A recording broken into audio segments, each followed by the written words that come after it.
ویلایەتی تەکساسی ئەمریکا دووهەم ویلایەتە لە ڕووی پێوانە و ژمارەی دانیشتوانەوە. شاری مۆسیقا و شانۆ و ڕۆشنبیری و کاوبۆیە لە خەیاڵدانی زۆرێک لە دەرەوەی ئەمریکا لە چاو فیلمی شەڕەتەقە و عەسابەگەریەوە لێ ئێڕوانن.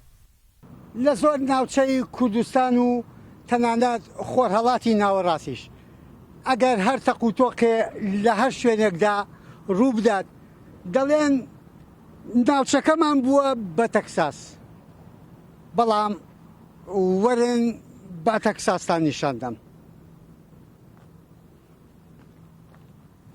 پردە بەرزەکانی ڕێگاوبان و تەلارە ئاسمان بڕەکانی ئەم شارە نەوتیە سەدان زانکۆ ناوەندی لێکۆڵینەوە و ئەو پێشکەوتنەی بەخۆیەوە دیوە. ڕەنگە وەڵام دەرەوەیەک بێت هەموو شتێک لەم وڵاتە بە کۆن و نوێوە لە پێناو خۆشی ژیانی خەڵکدایە. هێشتا کاڵا کۆنەکانی تەکساسی پێدەناسرێتەوە، بازارێکی باشیان هەیە. ئەم دوکانەی ناوچەی فۆرت وۆرثی شاری دەڵاس 100 ساڵ تەمەنێتی بە چوونە ژوورەوەی دەتوانی خۆت لێ بێتە عەسابە. بە دڵنیاییەوە خەڵک لە سەرتاسەری دنیاوە دێن بۆ ئێرە تاوەکو کاوبۆی ببینن، هەروەها کڕینی جلوبەرگ. کارداریەکەمان لە ئەو پەڕی باشیدایە، مشتریەکان پوت دەکڕن و جلوبەرگی کاوبۆی. هەموو ڕۆژێک لە شەقامێکی ناوچەی فۆرت وۆرث خەڵک لە چاوەڕوانیدان کاوبۆی ببینن. ئەم شارە لە مێژە دەستی لەو نەریتە هەڵنەگرتووە، بەڵام لە کەشێکی ئارامدا بەڕێوە دەچێت، نەوەک ئەوەی کە تەکساس ناوی بەخراپ هاتووە. من خەڵقی مەیامیم لە فلۆریدا هاتوین بۆ تەکساس. زۆر خۆشە ئێرە و زۆر گوندیە. نمایشی شتەکۆنەکان دەکەن کە سواری گاکە بووم بۆ من ئەزمونێکی ترسناک بوو. یەکەمین جار بوو سواری گا ببم.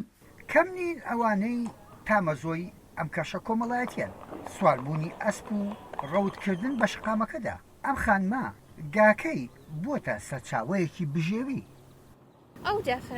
خواردنی پێدەدەم لێرە دامناوە، خەڵق سواری دەبن و وێنەی لەگەڵ دەگرن و دواتر دەیبەمەوە بۆ شوێنەکەی خۆی. بۆ من کارداریە و بەلای خەڵقیشەوە گرنگە. لە تێکساس نزیکەی 29 ملیۆن هاوڵاتی دەژین. پەیکەرەکانی شارەکە سەرنجبەرن. ئاژەڵداری لە هەموو جێیەکە. ئاخر بەر لە دەرهێنانی نەوت و غاز ئاژەڵداری ئابووریە بەهێزەکەی تەکساس بووە. ئێستا ویلایەتە دەوڵەمەندەکە بۆ خەڵکەکەشی میهرەبانە باجی ساڵانەی ویلایەتەکەیان لێناسنێت. لە ئەمریکا ڕیزبەندی بۆ زۆر شتی ویلایەتەکان کراوە. لە ڕووی تاوانەوە تەکساس لە هێڵی مامناوەندایە. ڕەنگە ئەو بۆچوونەی لەسەر تەکساس هەیەە لە دەرەوە تەکساسەکەی ویلایەتە یەکگرتووەکانی ئەمریکا نەبێت. یەحیا بەرزنجی شاری ئاستن، تەکساس.